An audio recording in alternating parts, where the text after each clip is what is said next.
But all right, let's we're gonna go through the questions first. So all right, let's do it. There's about 1,000 kids on here that are asking about your colored bikes, and are you gonna reissue any of these colored bikes? We talk about this a lot. I would love to reissue them. It just it's up to seeing what Odyssey and Sunday want to do, and I think some are so cool. I've saved so many of them, so I'd love to do some of them again. But then some people are like, you can't do them again because that's part of them being, exclusive or whatever, old or whatever. But at the same time, we have been redoing them with Empire. Yeah, we did the watermelon colored edition. We did the fluorescent yellow one. So we're doing like 10, 15 frames at a time, just doing all the old colors. I mean, I would ride a fluorescent any color bike every day for the years. I don't care. I love it. I think it's fun. But I wish they was like that. I wish it was rims, spokes, the whole deal. I want like that whole thing again. So what made you kind of? I mean, it's so weird just to even ask these questions, but people want to. What made you like attracted towards that bike? Was it like late '80s bikes that pulled you into that, or is it I think it was else? just like I grew up. I mean, this is everything. There's not one specific thing. It's like my dad was always into like.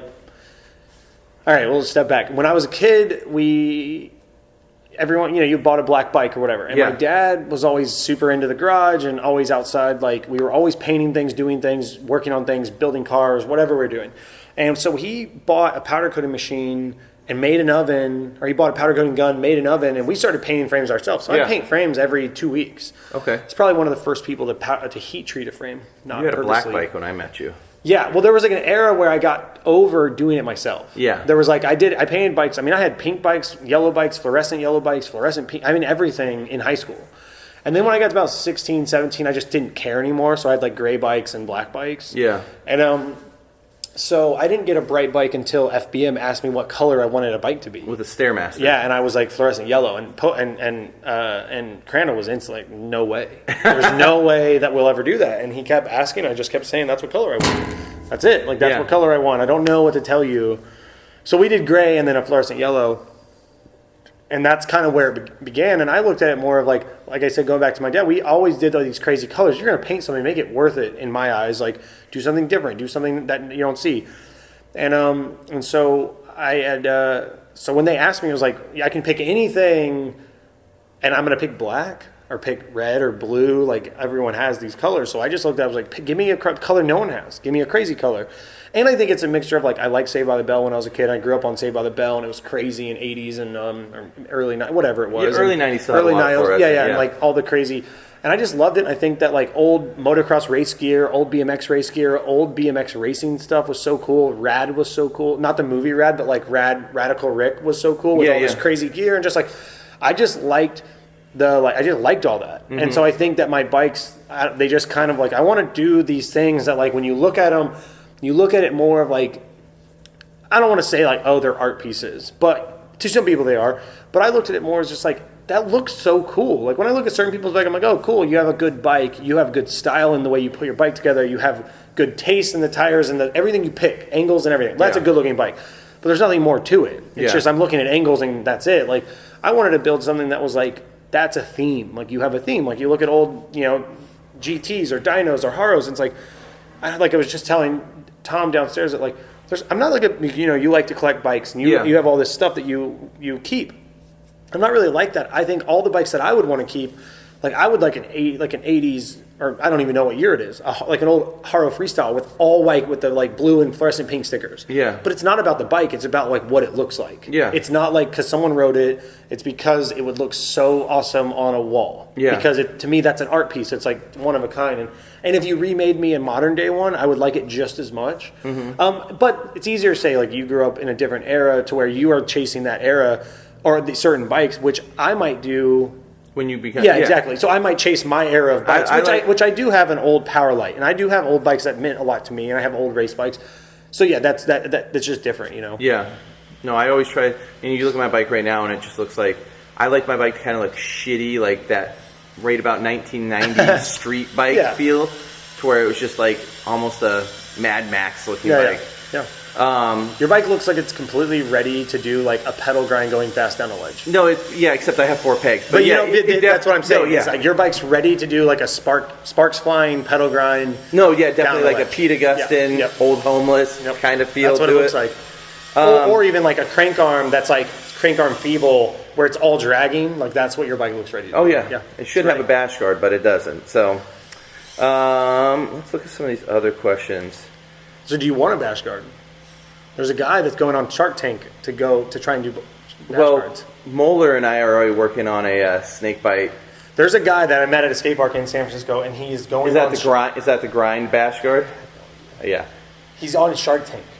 He's like remaking. It's like you're making a bolt-on bash guard, and this was made in like 89, 90. Yeah. You know, it's like it's not a new thing. Not new. You just have to size it down for.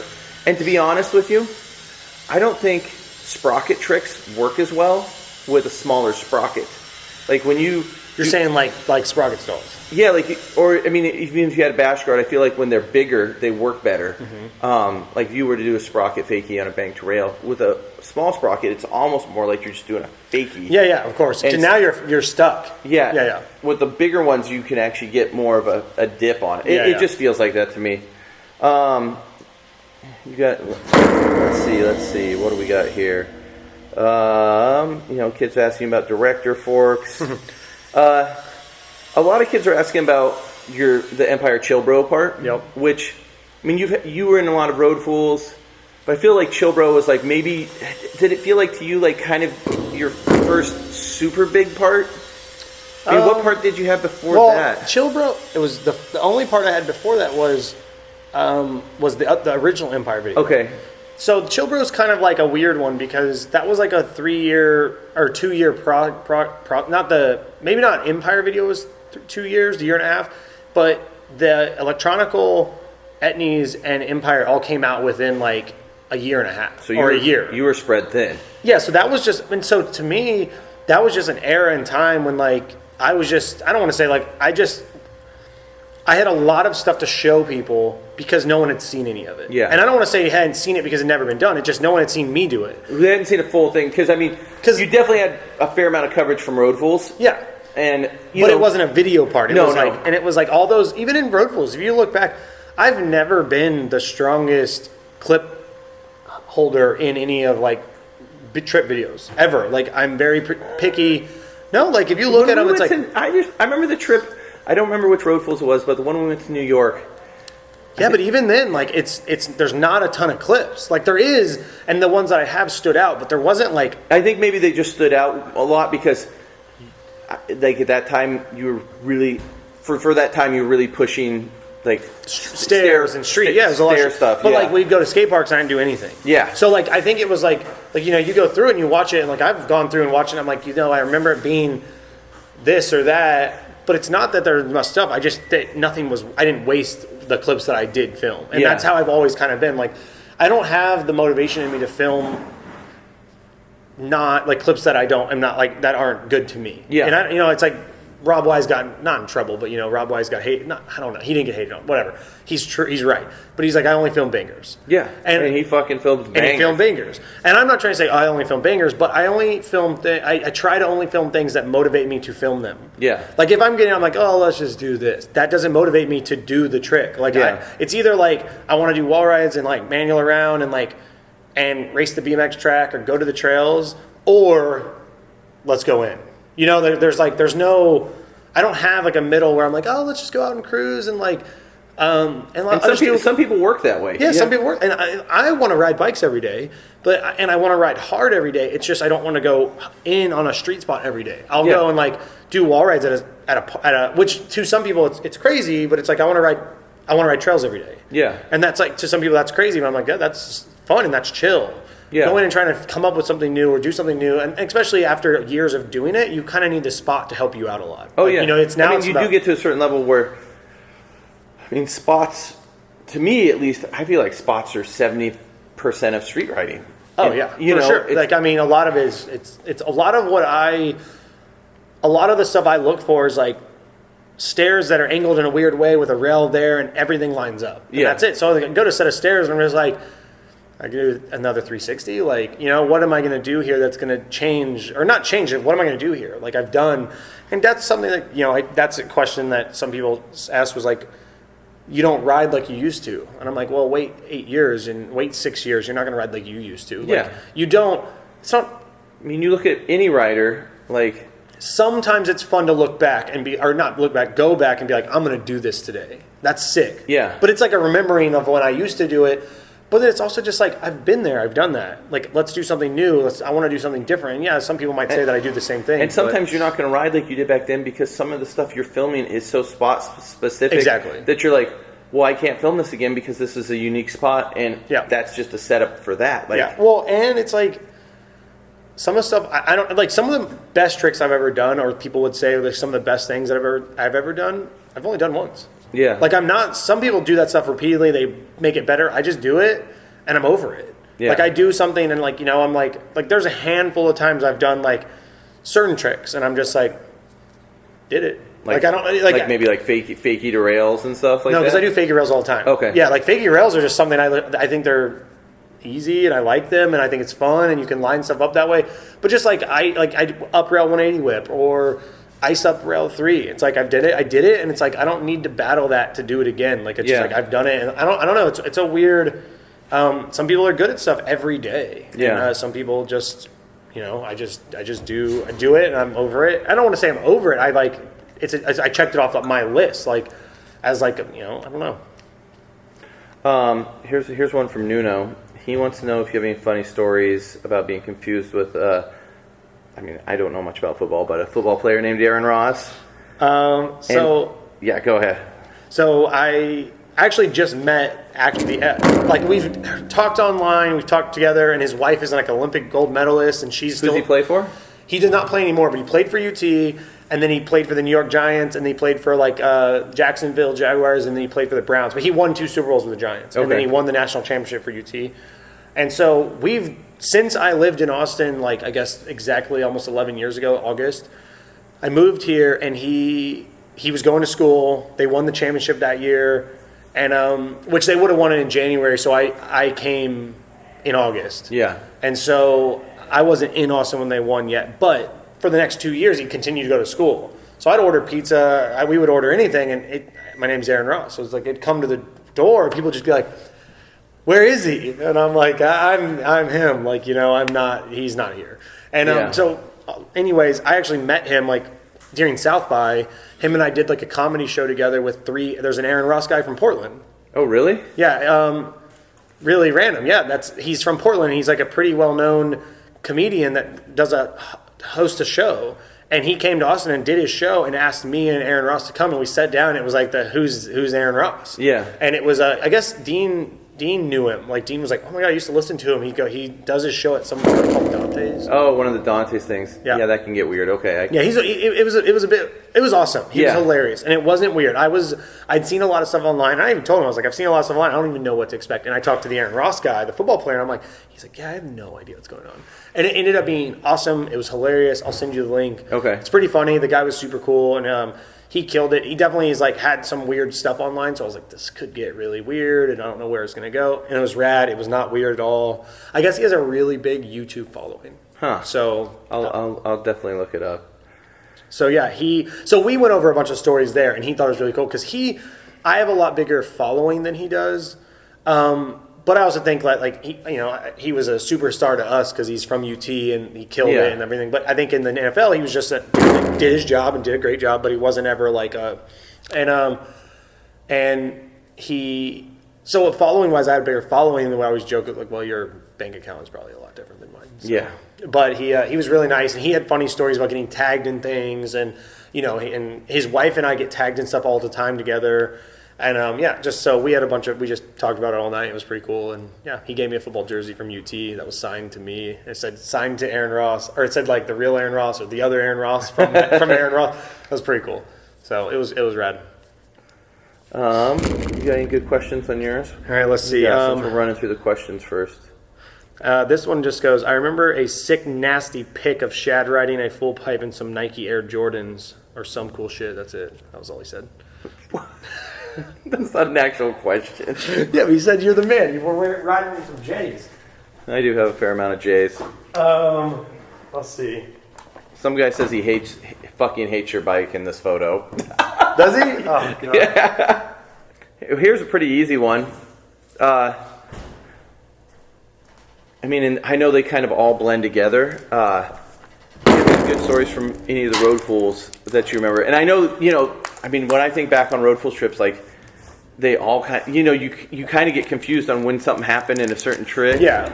I have one story that stands out. It was Jessica's first one. I mean, my first one. Which one? Which number? 14. 14. Yeah. We went to Rhode Island. That was that one. We went to like Rhode Island. Was I on that one? Yeah. Okay. Pretty sure. I don't even remember, but okay. Van Homan was on it. There's been a few. Yeah. Okay. Well, okay. Yeah. I mean, Van Homan was on all of them. Yeah, and I was there. Anyways, we pulled up, and I'm pretty sure it was Rhode Island. Okay. I don't remember why. I think it's because there was like a girl that it stands out in my mind being in the middle, because it's one of those situations where, like, when I tell you the story, it'll come back and you'll realize, like, oh, that's why it stood out in your mind. Okay. Van Homan was, like, my dude. Yeah. I mean, there was a handful of them, but Van Homan was the dude. When I was a kid, he was the dude.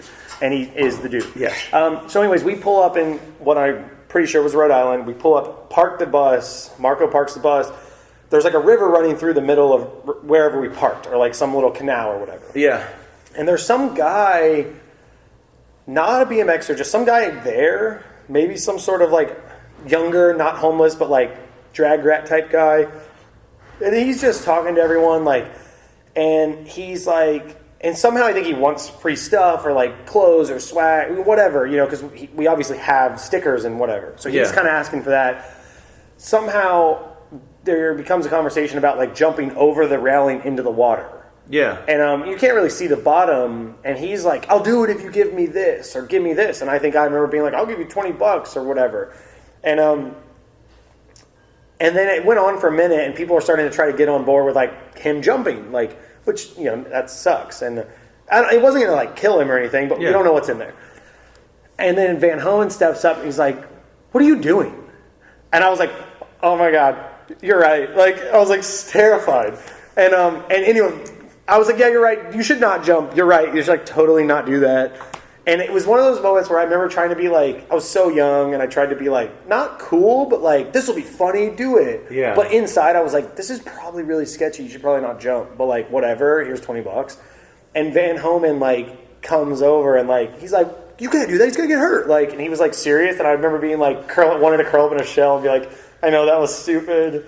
I know that was, like, so stupid. But it was not really about the situation, more about, like, this guy that I looked up to forever, like, had to, like, put me in my place as, like, a younger, like, 18-year-old kid that was like, don't be stupid. Like, and I was like, you're right. Don't be stupid. Like, that's not that good of a story, but it's just funny because it was Van Homan, and it was like, I think I do remember. I can see him. He had, like, which I could. He always has on, like, a flannel shirt with a, unbuttoned. But yeah, but yeah, road fools. Yeah, that trip, I remember knocking my tooth out.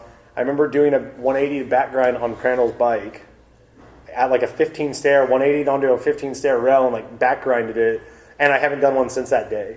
I literally have hit my head too much. I mean, I'll remember the weirdest things, and then somebody will tell me, oh, this and this, you were there. And I'm like, huh? I also remember in the van, or in the bus, Robin Finlan. Were you on the one with Robin Finlan? No, I wasn't. I think I started. Then you were on 15. Yeah. Okay. So Robin Finlan was on that one, and they sang Ain't No Holler Back Girl the whole trip. On. No, I was on the one with Robin. Okay. And then he wrote the sign out that said tits, and they were showing it out the window, and it said tits Justin on it. was on that one too, right? Yes. Okay. And so he wrote out the sign that just said tits, and I remember, like, I knocked my tooth out, and so I held the sign for a photo that said tits, and I had, like, a tooth, so I looked really redneck and, like, hick. Yeah. And took a photo, and I remember getting in a lot of trouble with the photo with the girlfriend that I had, even though, like, I didn't write the sign, and Robin Finlan, like, was like, take the photo, you look like a hick. I'm like, these are some of the things that. And then you just got in trouble. I got in trouble. Yeah, we shot an FBM ad on that trip too, because I don't remember who shot the photo, but there was a sign that said, like, text messaging something, and Crandall changed the sign to say, like, put my name on the sign and, like, Photoshop me in, and I'm holding my phone my little flip phone. It's a flip phone. So you didn't have a sidekick? Okay, a few kids have asked, why have you never visited Portland, Aaron? Oh, man. I don't know. I have no idea. Like, I would almost say that might be one of the only places in America I've not been to or at least driven through. That's so weird. But you've been to Seattle, right? Yeah, I've flown in and out of Seattle. That's like, it's pretty crazy. Like, I don't even know if I've been. Yeah, I don't know. Have you even been in Oregon? I had to have, because I drove to Seattle. So you drove through Portland. Portland. I guess I've driven through it. Yeah. But I've never been to Portland. Like, I guess you can't count that I've been to Seattle either, but it's like, I've never, like, the Northwest is like, not my, like, I've never been. I can't believe, this is like the most questions we've ever gotten.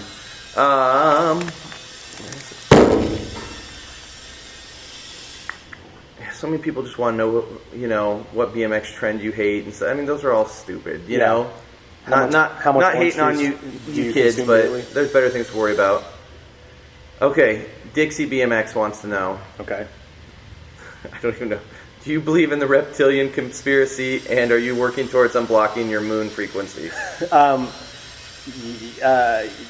don't know.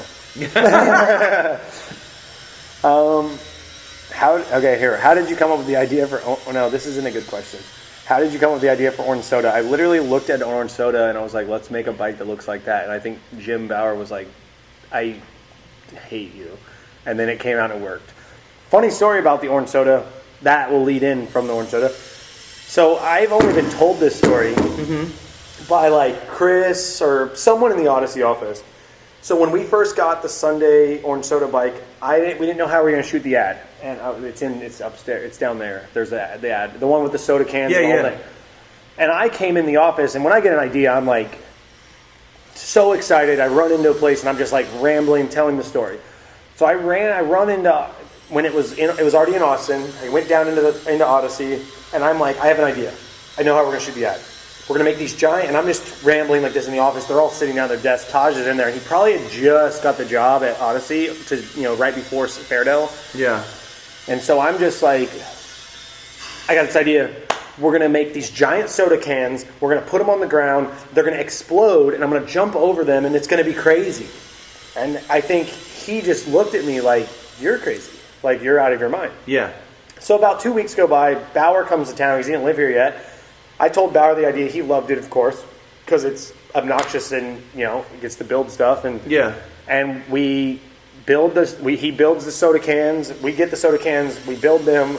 And then we take them over to school, shoot the ad, and then Walter photoshopped more of them around because we didn't get to build all of them, but we built 2. Yeah. And boom, here's the ad. And like weeks later, Taj, we show him, just because we show the office, and he's like, when you came in, I thought you were absolutely insane. Like, how are you going to build giant soda cans, and how are you going to make them explode? And we did all of it. There was a water hose at the spot. We like made these cans explode. And and I just remember hearing the story from like behind the scenes. Like when I walked out, Todd was like possibly concerned about me. Like, that's funny. He was like, "How are you going to do all this?" And then we did it, made it happen. Here's one from Adam Banton. I mean, this one would be probably better for the end of the interview, but we're just trying to smash through all these questions. He wants to know what's after BMX, and he says, "Be honest." And then he goes, "And P.S. Don't leave BMX." Adam Banton. What is after BMX? I don't know. Because like, for the last 5 years, I'm always like, I don't know, another year or two. Like, because it's not like I don't have a plan on how long it's going to go. I just like I'm going to ride bikes until people don't want to let me ride bikes the way I ride bikes. Or your body won't let you. Yeah, but even then, like, my body will stop letting me do, like, hard street stuff sooner than later. Yeah. But I'm just saying, like, I want to ride mountain bikes. I want to ride, like, I rode road bikes today, and I want to ride mountain bikes, and I want to race BMX forever. And I guess I'll, one day get a 22-inch and, like, ride trails. But I don't know the day when like, the pegs will come off, and I'm done with that part, Like, I have no idea.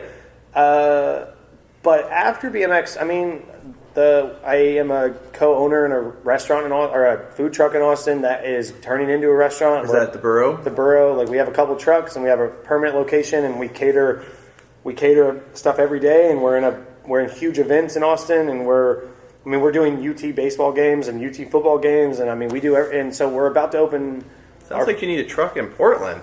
That, I mean, honestly, we've talked about that. We've talked about like the possibility of all like getting it to go everywhere, like franchising out the truck and stuff like that. So that's all to come. But we had we've been having meetings for months about where we're putting these things and brick and mortars, and it looks like yesterday we had a great meeting. It looks like we drove past that place, and I mean that is one of the goals. I don't know. I love BMX so much. It's been my whole life, like since I was even younger than when I was into BMX. Yeah, pedaling a bicycle has been my whole life. My dad was riding mountain bikes. I grew up riding motorcycle. It's always been on two wheels, and we used to ride mountain bikes on Sundays and like go out riding trails. And I was like 7 years old. Yeah, and so bike riding will never go away. I think there will be a day when I don't really care to like try and do. Or you're just not pro anymore. Yeah, or even just care to like do a bar spin, But there's no way I'll not ever just not ride bikes. Yeah. I mean, something would have to,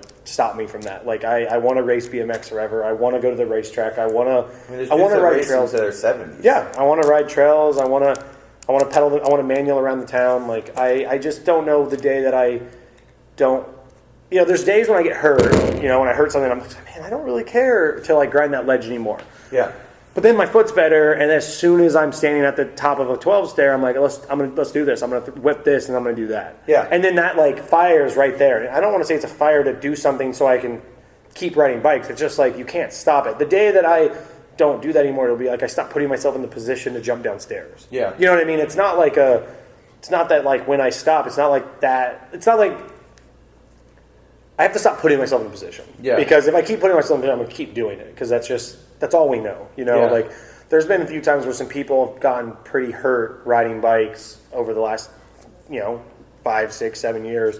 And it like hit me pretty hard. And Aiken got hurt. And it was pretty tough, like where I was like, damn, that was gnarly. Like, and I remember being at my parents' house. It happened. It was gnarly. And I was down there for a few days. And so I didn't ride the whole time I was there. And I was like, I'm not going to ride for like maybe a week. Like I kind of said that.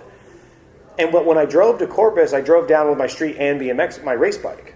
And I was like, I'm probably not going to ride for a week, just try and chill and see what happens and see, because this is gnarly. And I left my parents' house a day later or whatever, and I drove straight to the BMX track in San Antonio and raced for 3 hours, got in the car and was driving home. I was like, oh shit, I said I was going to race. Like, you don't realize how much of this is just your life. It's like, you could say you don't want to do something, but I think if you learn how to replace it with riding mountain bikes and racing and all these other things that I do love, I say it all the time, like riding trails, like I love riding street, and I love the creativity of riding street, and I love the accomplishment of riding, pulling something. That's you can't fix that, or you can't find that anywhere else, but you get that almost the same every single time you get to the end of a line at the trails. Oh, it's true. So it's like, I do this 44 times a day, and or I could just eat shit for 3 hours and then get that once. It's a big difference, but I love that part of it. I personally can't be as creative at the trails. Like, I just ride bikes and I jump through and it's fun, but I can't, being at street, you get to look at things differently than every other person in the world, which is cool. So, I don't know. Well, here, let's do a few more. So I guess my answer to what is after would be, I don't know, work on the restaurant and ride bikes for fun at night. And I don't know, the restaurant, hopefully that works out. If not, I don't know. There's a lot of stuff in Austin. I'll probably do some social media for some people around Austin and stuff, so we'll see. All right. Who knows? Here's one a few people are asking. Oh shoot, where'd it go? Do you want to talk about your transition from FBM to Sunday? Yeah. I got on FBM because Empire BMX. They knew Crandall really well. Yeah. I guess maybe he was looking for someone. They just knew oh, you want to ride for who? They kind of were like, who do you want to ride for? And I didn't really know, but I grew up watching all the FBM videos, Albert Street and all that stuff. And so I was pretty into FBM. I understood that I did not fit in with FBM at all. Yeah. I knew that from day one, but I thought they were cool. And so FBM was kind of going in a new direction, and they said that they were interested, and so we just started going on trips. It seemed like kind of when you came in, it was kind of their second gen. I mean, it was riders. Tony Hamlin, Cameron Wood, Tony Cardona, and me. No one drank, no one partied. They just a lot of young dudes that rode BMX that were all partiers that weren't partying. We wanted to go blow shit up, but we didn't. Yeah. We would go camping and blow things up, and we'd hang out with all the dudes that did party, but we just didn't. And so going from FBM to something else, it was kind of like, I think, I didn't really want to leave, but I understood that I had to. Like, if I wanted to make this into, like, do this for 5 more years. And you were writing for Odyssey at the time, too, weren't you? I was writing for Odyssey. And it wasn't a transition to Sunday. It was a transition to somewhere else. It wasn't going to be, I didn't know it was going to be Sunday. Yeah. It was just like, Crandall started paying me more money because I just, I had to make more money to be able to like go on all the trips. And I was traveling nonstop. I was going on Etnies and FBM and I was doing stuff every month. So it's like I couldn't actually have a job. And so it was kind of tough. And my parents helped out the first year because they were like, well, if you really want to do this, we'll help you out instead of going to college. Like, we were going to help you go to college, but if you want to try this, we'll help you, but we're not going to help you go to college after. Like, Yeah. And I was like, well, this is what I want to do. Let's give it a shot and let's see, And it worked out, and I got to travel and got to do a lot of stuff like that. And but the transition was Crandall started paying me more money, and it was, I don't want to say it was hurting FBM. It just wasn't possible to do it for years and years. Yeah. And so it kind of was this mutual day. We had a phone call, or maybe we met up. I don't remember if he was in Austin or whatever, but it was kind of just super simple. I mean, you and Crandall have always been pretty tight. Yeah, we're still tight. Like, we're so awesome. And he gets down with, like, he's very happy with how it all worked out and where it ended up. Like, I think he was just so happy that it didn't backfire. To where you guys had animosity with No, not with us two. I think it was more of he was just happy that it didn't backfire, that, like, I didn't blow it. Yeah. Like, I took the opportunity and made it into the most that I could. Like, I'm still here riding bikes. I'm still involved. And I think that made him very proud. Yeah. That I want you to move on, but I don't want it to backfire where you're just going to end up, you could have just stayed here. Yeah. Because we could just stay here. And I left, and we mutually talked, or we talked in person. He was just like, I think it's just best for us both. Like, we can't physically ever give you more money, and we also can't really give you the money we're giving you. Yeah. And it's just, and so I moved on. And your frame and stuff sold pretty well. Yeah, everything sold great. It was great. It was great for them. It was great for us, but I think it was just not, they couldn't go on for a long time. Yeah. For how... Yeah. Yeah, and so I think... then how did Sunday come about? Did Jim approach you? Or because it was really... Jim it was Solinsky, brand new then, wasn't it? It was brand new. It was probably... And I didn't like the first Sunday frame. I like old, simple, like... Yeah, it was... and the first Sunday frame was not my favorite, and so I was very, like... Okay, like, I don't know. Just from your race background, you just want a simple... Yeah, I just like simple, like, I like trail bikes. I like that simplicity of bikes. And so when we first had the conversation, because we had the conversation maybe 6 months before this all happened, because I'd go on Odyssey trips with Jim Solinsky. Yeah. And I was just like, yeah, that'd be cool, because I think Jim Solinsky's awesome, and I think that Odyssey is awesome, and so I was like, this is cool. But that frame is not awesome to me. Yeah. And I get that it served its place. It didn't break, and it made Sunday into, like, it gave off the impression like, hey, we're not breakable, and, like, I get it. It did its job. But it just wasn't pretty to me. And I... No, it was like a little battle tank. Yeah, it was a battle tank. It wasn't like... Like, when Sunday first came out, and still a little nowadays, but especially in the early days, you knew the type of kid that had a Sunday. Yeah. Because he was getting down on that like, thing. Dude, I'm sure some of the gnarly stuff's never happened on that Sunday. Yeah. Like, people just like, Hoder, what did Hoder? Hoder threw that thing at the banks. Brooklyn Banks, yeah. I think he rode the green one. Anyways, and so then we were in Odyssey. I think it was the trip when we filmed or shot that. We were shooting for Electronical. Yeah.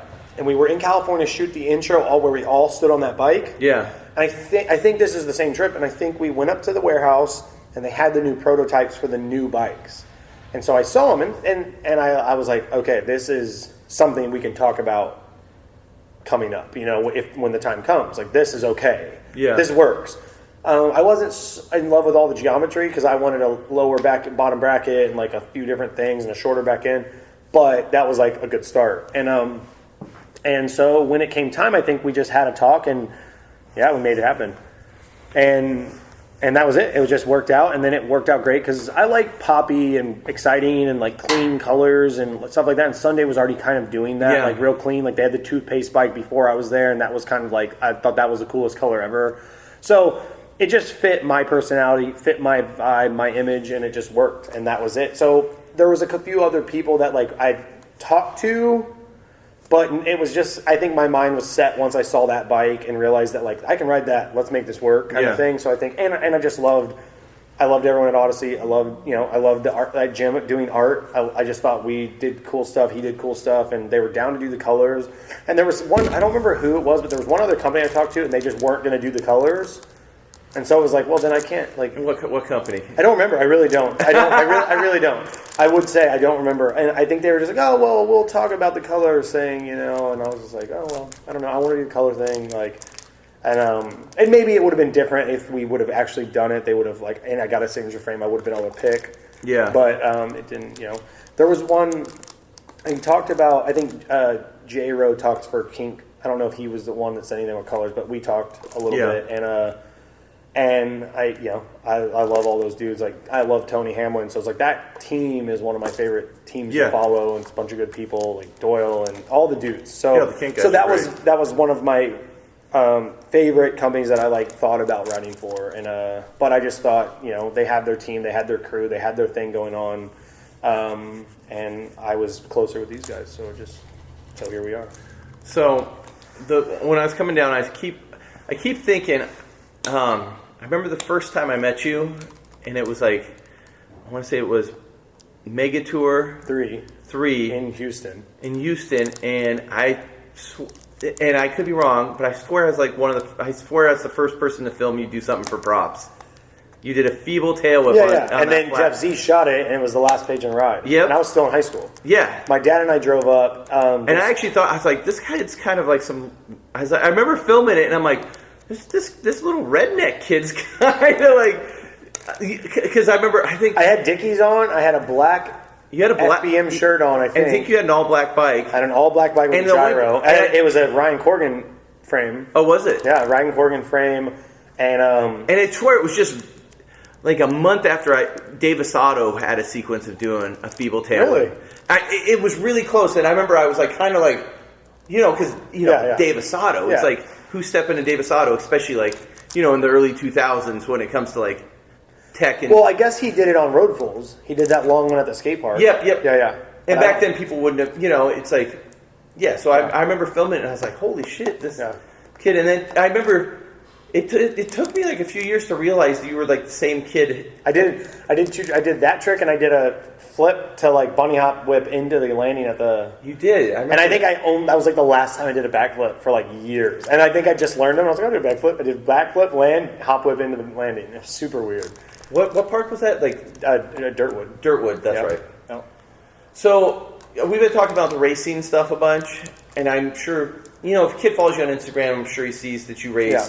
But maybe there's some people, you've been talking about all this racing stuff that some people are like, Aaron's really into racing. I mean, and you're really into racing. I mean, I really, really love to go to the racetrack and take gates and go as fast as I can. I'm not into racing. When did you start racing though? I did all of it when I was 11, 12 years old. I did everything. I would go ride the racetrack, go straight home, and ride street. And I had 2 bikes. That was what I did. That was we'd go on trips and we'd go race nationals. We go race the state championship in Austin. We go straight to 9th Street to ride the other bike. Yeah. Like that was just, and that was normal. We go to Houston, go ride Dirtwood. Like it was instant. And I love racing. I think it's so cool. I think there's no crazier feeling than like clipped into your bike, bar to bar, 8 guys wide into the first turn. Now, when you started racing, I was clipped in. Yeah, that was already. That's like just normal to me. I just was trying to put the time span together. It was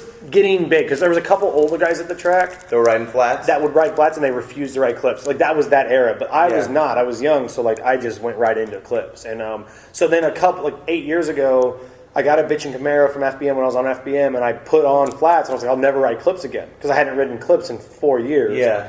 And I hadn't raced in 4 years or been to a track, and I was like, oh, I'll ride flats forever. I went to the track, and my first gate, I was like, this sucks. I'm going to get clips. because my feet are all over the place. Because the way that I remembered racing, you were pulling and pushing. yeah, and I was doing everything, and so it was hard. And so I just was like, I'll just write clips. Like, this is great, and I've just read clips since. And I've clipped in. So do you just go run practices, or do you actually? No, so I just run practices. I did race the national like a month ago in Austin. And when you're on the gate, are there like are there dudes that are like, oh, this freestyle dude's up here? Yeah. Well, I pretty much run an all Odyssey street bike with a race frame with whatever has to be raced because it fits on the bike, V brakes and clip pedals and whatnot. But I run a 28-10 gearing, so it's like a hard 45-16. Yeah. Or whatever. I think that's even a little harder than that. Yeah, it's hard. It's like almost a 46. I have a vintage bike shop that's got a 46-16. Yeah. And my 28-9 is feels like it'd be like 2 teeth harder than that. Yeah, it's hard. I run a gear that's way too hard. I get made fun of all the time. But my sprocket's this big compared to every 45 you see on the track. Yeah. So people are always just confused. Like, I posted a photo of something there, and someone was like, "How do you spin or how do you ride that on the track?" And I'm like, "Well, I guess you don't understand that they roll out kind of the same, but they if I put on a 27-10, it rolls out to be the same or whatever." So I ride my bike's probably the heaviest race bike, which kind of in America doesn't feel like it's a bad thing. No, it's fine. Like, I've always said, maybe one of these days I'll get like some new lighter tires or hubs or whatever, and like I would get lighter cranks, like more race cranks.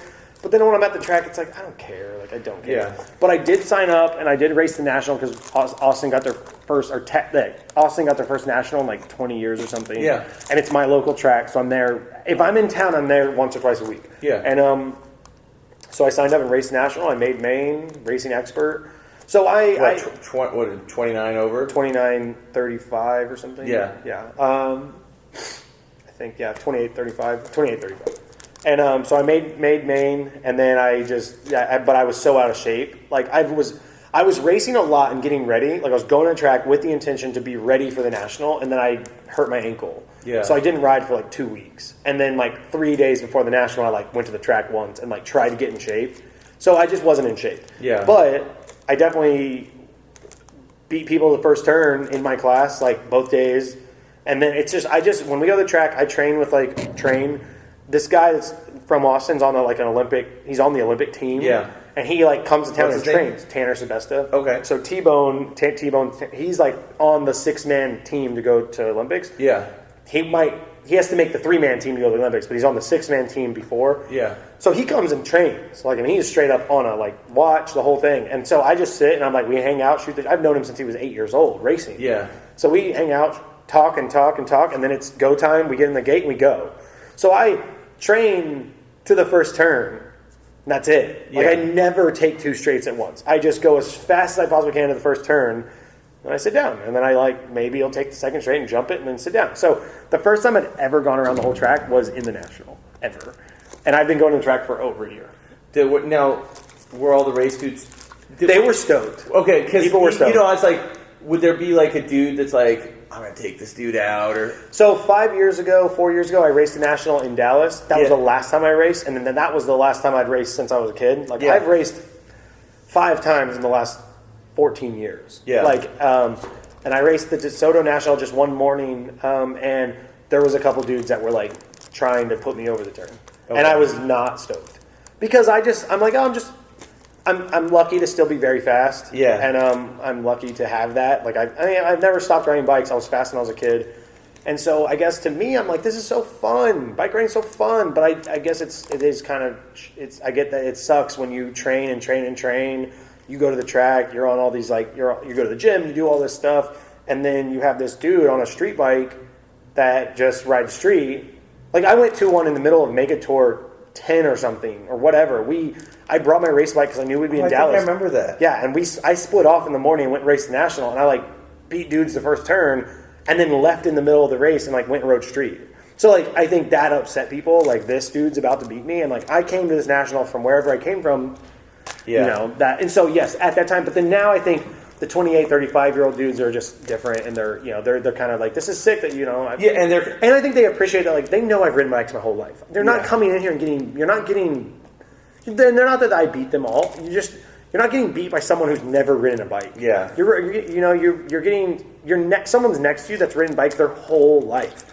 And so I think they understand that more than a 19-year-old to a 21-year-old kid. Where they're just crazy hungry at that Yeah, time. and they're just like, I work so hard for this, and I'm not one that, like, I don't want to beat you. I just want to go to the first turn as fast as I can, and then I'll let you win. Like, and I don't want to say let you win. Like, those dudes are all in better shape than me, and they're all going to make it around the track faster than me, no doubt. Like, I just can't physically keep up my first straight to the last straight. There's no way. So, but I am lucky to have a good first straight, but it's the only thing I do. So we were talking a little bit earlier. But I was going to say, yeah. But I guess going back to your question, what I would do later is, I think if I was to start racing, as I get older, I think I could see myself racing more. Like, being able to go to the track twice a week because I won't be traveling as much. I can stay in constant shape and, like, be able to travel and race, like, San Antonio and Dallas, and, like, be able to travel around and race the, like, expert class, and, like, it'd be fun. Yeah, that would be fun because it'd be fun to get back into it that way. Because I had a blast racing the national. It's just hard to do when you're gone on BMX trips twice a month. And if you're getting hurt and stuff. And you're getting hurt and you're beat up, so it's hard to stay in shape. So every time I go to the track, almost, I, like, hadn't ridden for 2 weeks on the track. So you're just always... But there might be a day when I can, consistently ride the track, and it'd be really fun. So that's good. I mean, I think it's dope because, I mean, a lot of dudes, when I was younger, a lot of dudes raced, and we crossed over. But kind of when the clips came in, it kind of killed some of that crossover. So it's cool just hearing that, and I do see it starting to come back. Kids kind of doing both. You know? There's kids, like, you'll see stuff online. There's a lot of dudes that ride everything. Like, they race, and they're, like, sponsored racers, and they, like, ride freestyle. It's pretty cool. Yeah, I've never raced a day in my life. Never once. No. Have you ever ridden a track? Oh yeah. So here's a funny race story. There was a Governor's Cup in Bend, and Ian Monroe and Ryan Schur lived in Bend. They were little racer kids back in the day, and me and my freestyle buddies just showed up. We're like, oh, Governor's Cup. It's like two towns away. We show up. We're like 16, and I was just like, back then it was like the early 90s, so it was like sometimes there'd be a little animosity between the race kids and the freestyle kids. So I took Ian's number plate, put it on. I had like a Wilkerson Airlines mag up front. My bike was so far. It had a bash guard, So I put his number plate on my bike, sneak up on the gate, and everybody's just running gates. And this track was kind of known back in the day for being real fast. You had your first straight, and then there was like 3 jumps, and the last one was like a step up, and then it went to like a story downhill to like a really long tabletop, and then a berm. So we used to just sneak on the track and ride the step up to tabletop. So I knew that part of the track really well. So to me, I was like, I'm racing these dudes, and they're just riding practice. So we go, and I'm like in the middle of this pack, but I had to start with 1 foot down because I'd never even been on a gate. But there was a really big berm after that, and I tried swooping all these dudes, and my mag flexed out, and I took out like 6 dudes, and they were not happy with me. They were not stoked. That's my only race. And then you're like, I'm done. Yeah, no, I just kind of sat off to the side, kind of embarrassed, and kind of like, oh crap. Dudes are so fast, man. Like now, like I go and look, I'm like getting the gate, and I'm just like, I'm going fast, and you get in the gate, and you're just like, these dudes are so fast. Like they're unbelievable. It's like it seems so physically impossible that you can be that far in front of me by the first turn. Oh yeah, no, I had a buddy growing up that won the worlds for 15 expert. He rode for Haro Krupi, this kid Tyler Shaw, and we just joke around on the track back in the day, be like, let's go, and I don't even understand how fast he was. So fast, it's insane. And I'm not built for racing. No, I think some people ask me sometimes. They're like, "What do you think?" Well, I think maybe one of the questions was, "Why didn't you ever choose to pursue racing more?" Yeah. And I think I was just so into traveling and doing stuff, and that side was so much different. Like, I think if I would have.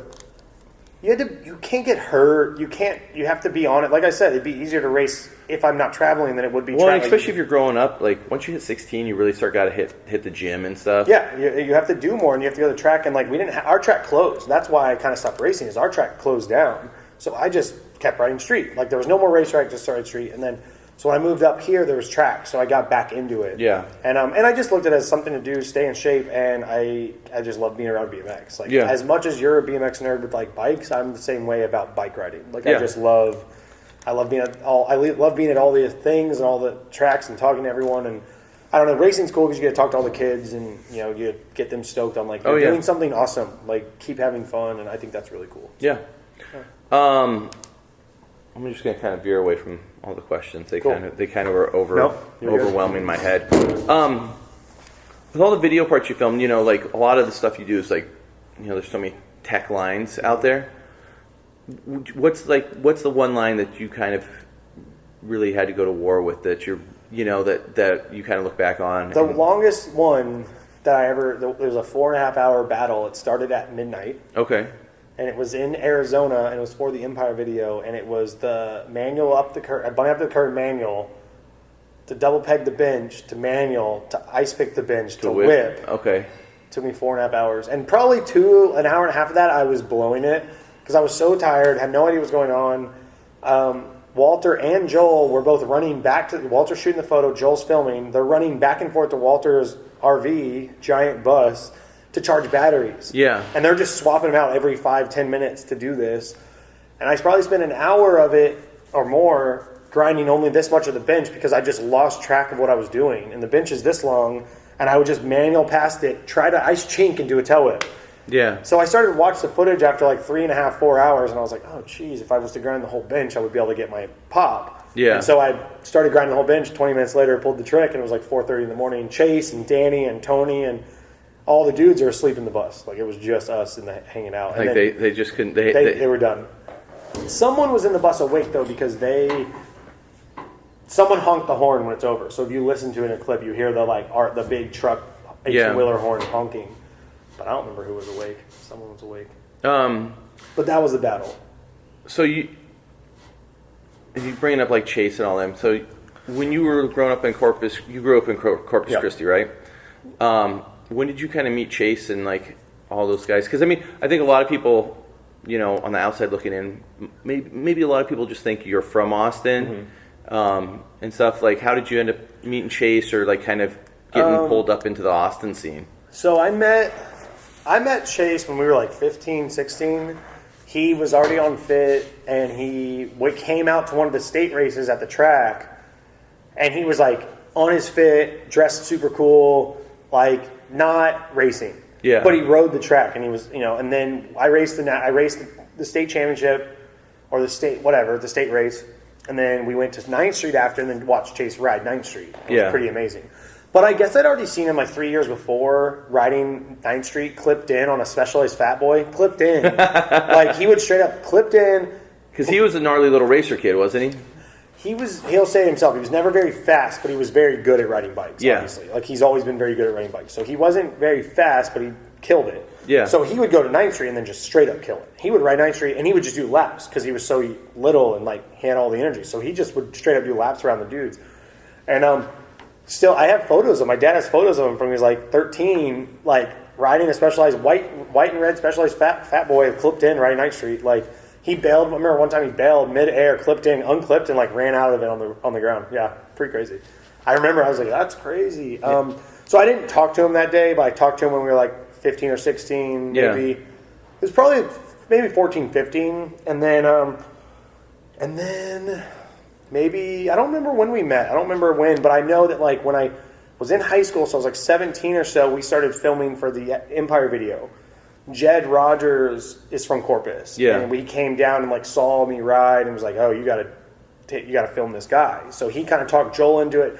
And I guess Tina and Tom were like stoked, but they also were like, well, we don't know him. Joel was the same way, like, whatever, I don't know him. But then I started driving up every weekend. So I'd get out of school and drive straight to Austin and just go filming all weekend. Yeah. And I think after like 2 weekends, they're like, oh, he's kind of okay to hang out with, and he's pretty good at riding bikes. And, so I started meeting Chase pretty regularly on the weekends, and I got to know like Devin and all the guys that I'd become really good friends with. I don't even know if I don't think I met Walter until Road Fools or something. Like, oh, really? You didn't know him from like Houston back in the day or something? No. Oh, wow. I don't think unless I'm wrong, I really don't think so. I think it was kind of like a Road Fools thing. I like got to know him around that time. Yeah. So I knew all the guys here, and that's when I got to know Chase, and he came down to Corpus and filmed some stuff, and we filmed for the video, and then that was where it all kind of started, was with that video. So I was still in high school when that video came out. Or I guess I just got out of high school. What? But the Empire video hadn't come out yet, and I got asked to go on Roadfuls because Joel got me on. Yeah. And so then it was kind of all this stuff started happening at once, and I was like just about to graduate, and then I just started traveling. So did you just move up here just right after that? No, I stayed at home for a year, but I lived up here for like a month straight. Yeah. I had friends from high school that lived up here and were going to school. And so because I didn't just straight up move in with like Devin and all those guys. I think towards the beginning of the year, I stayed with friends from high school that were going to college. And then towards the end of that year, like this last 6 months, I stayed with like Devin and all their friends that like Chase and all those guys. I like stayed with them. Yeah. And so I'd just come up and stay for a week. I'd come up and stay for a month. I think the most I'd ever stayed was almost a month. Yeah. And I'd go home and I'd come right back the next weekend. So then it was the move was really easy. Because it was like I'd already spent the whole year there. Yeah. And I got to where I'd drive home to fly out. Like I would drive back to Corpus and then fly from there to wherever I was like, going on trips. Oh, that's crazy. So then I was, and I think in that year I guess in that year I traveled to Germany and like filmed for the Etnies video and filmed for I filmed for a lot of stuff traveling like that. Yeah. So it was cool. And then, yeah. How many video parts do you have now? The first Empire video, the second Empire video, the third one, Etnies, Sunday, Odyssey, I guess 6. 6? And you're working on the new Etnies video, right? And the Sunday video. Oh, and the Sunday video. I didn't know. Oh, I guess that last Odyssey video was a video. Oh, yeah, so yeah. I guess that's 7. I didn't know Sunday's doing a video. Yeah, we're doing a video. Is that news? Are we breaking news right now? No, I think it's out there. Really? I didn't. Yeah. Okay. Well, I guess we've been filming it for like a year, but maybe on the last trip we kind of told people we were filming for it. Well, we told the name. It's called Grow Up. Grow Up? Yeah. Okay. So it's just I'm just going to pretend like we just broke that right now. Breaking news. Yeah, so we filmed the intro for it in San Francisco the other day. It's not like, we're not almost done, but we're getting closer. Okay. So I had a lot of stuff, but I used some of it for the Odyssey thing. Yeah. I'm pretty excited about all my clips for both videos, the Etnies video and the Sunday video. Yeah. The Sunday one, everything I have is like dream tricks or stuff I really wanted to do or just like scary stuff. I just need more. So it's like I have like a bunch of that stuff out of the way. It's like, but I just need more stuff. Are we ever going to see a part from you that might have some trail riding or anything in it? I don't know. Well, you're not allowed to film at any trails, so probably not. Good point. I talked about it years ago. I talked about it years ago because I was like riding a bunch of trails. I have not done a good job riding trails this past year. I ride randomly, but I've just been gone so much. The last few years we just travel so much, and then I'm home and I just like I've been filming more at home and like so just kind of missed out on trail season. Yeah. Like I filmed a bunch at home this winter and so I mean it'd be cool one day, but I don't know. I have to ride a lot more trails. Yeah, we'll see. What's like when in all the traveling? Kind of what's your favorite places you've been at? Maybe favorite and weirdest because they're both it's tough because you know how it is. It's like you've had trips where like you didn't go to a cool place, but it's your favorite trip you ever been on. Yeah. So it's tough. People are like, "What's your favorite place?" And I'm like, "Well, this place was my favorite, but it was because who I was with." Yeah. Like I went to Paris for like 3 weeks once just for fun. With my best friend moved there to go to school or go to work. So like Devin and I went out there and like hung out with him for 3 weeks, and like Matthias showed us around. We just like went and like lived and like. That was so much fun because it was like we rode a lot of BMX, but we weren't there to ride BMX, yeah. and it was just kind of fun. All the road fools were fun. I've had a lot of fun going. Like Walter and I have traveled all over the world and did a bunch of really cool stuff. Like Thailand was amazing. It's one of the best props videos. Oh, that Thailand trip. It was one of my favorite props things we ever done. I think that blackout trip we went on for props was like it was like not a mega tour, it was a blackout trip. Okay, but it was the one where we all sang Afro Man songs. Vaguely remember that. It was blackout. It was all the companies blackout distributing. It was one of my favorite trips. And we went to a lot of spots that I just really liked, and it just worked out. It was a good trip. There was a lot of. A lot of kids were asking about the South Korea trip. South Korea trip was fun. It rained a lot, but it was really fun. That was a good trip. You had Tom Dugan was funny. Okay, we're here. We'll touch on this. You had some problems eating on that trip, didn't you? I used to be worse at eating. Now I'm like fine. Are you fine? Yeah. I heard you talking about Brussels sprouts earlier, which, I don't even like those things. And you said that, and it kind of made my head cock over because I remember how you used to be eating it. Yeah, I definitely, the only thing I don't eat really is I don't really like